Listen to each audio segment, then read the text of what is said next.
சரியா பார்த்துக்கிட்டு இருங்க. இன்னைக்கு தீபம் ஏற்றி 9வது நாள். இன்னைக்கு பாருங்க அந்த தீப தரிசனத்தை எப்படி ஏத்துற நேரம் கரெக்டா காமிக்கிறேன் பாருங்க. நல்லா ஜூம் பண்ணி காமிக்கிறேன். இதோ ஏத்திட்டாங்க. இதோ சுடர் கொஞ்சம் வெளியே வருது பாருங்க. அப்படியே லைவா ஏத்திட்டு இருக்காங்க பாருங்க. தெரியுதுங்களா? மைல்டா தெரியுதுங்களா? அண்ணாமலையாருக்கு அரோகரா அப்படியே ஏத்துறாங்க பாருங்க. மக்களே தெரியுதுங்களா? அண்ணாமலையாருக்கு அரோகரா, அண்ணாமலை அம்மனுக்கு அரோகரா, அரோகரா. தெரியுது பாருங்க. அப்படியே ஏத்துறப்ப லைவா எடுத்திருக்கேன் நான். இன்றைக்கு 9வது நாளுங்க. இன்னைக்கு 9வது நாள். தீபம் தெரியுதுங்களா? இன்னைக்கு சரியா ஏத்துறதுக்கு முன்னாடியே வந்து நின்றுட்டு நான் இங்கே எடுக்க. அந்த சுடர் வந்து அநேகமாக நாளையோட நிறைவு பெறும்னு நான் நினைக்கிறேன். தீபச்சுடர் நாளையோட நிறைவு பெறும்னு நினைக்கிறேன்.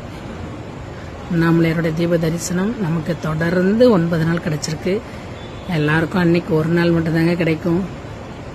என்ன பாக்கியம் செஞ்சோமோ தெரியல.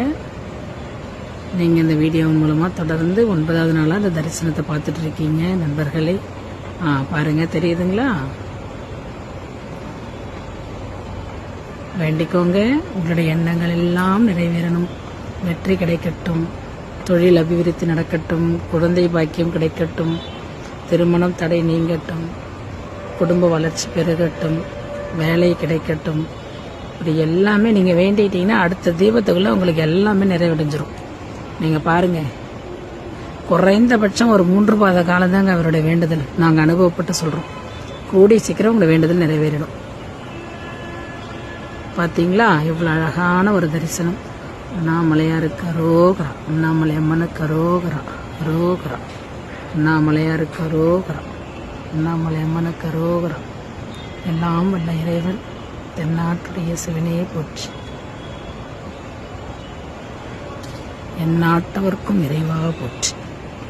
தெரியுதுங்களா? ஓம் நம சிவாய, ஓம் நம சிவாய, ஓம் நம சிவாய. வாழ்க வளமுடன்.